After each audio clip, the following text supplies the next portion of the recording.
Hi, in front of me I have Samsung Galaxy S6 Edge and I'm gonna show you how to change the wallpaper on this device.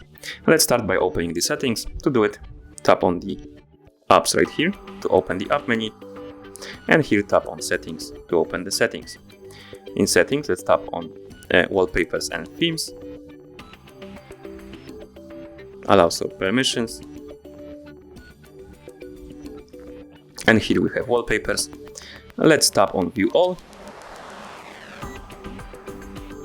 and we can select one. For example, let's select default 2, and now we can select where we want to set it up: home screen, lock screen, or both.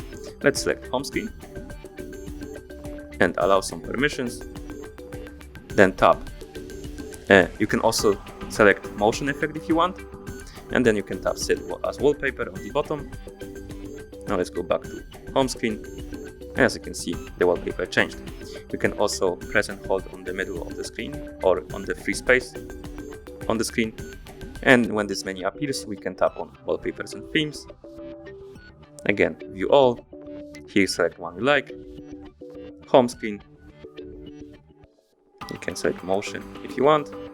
Set as wallpaper. And the wallpaper changed. And that's how you change the wallpaper on this device. Thank you for watching. If you found this video helpful, remember to subscribe to our channel and leave the like on the video.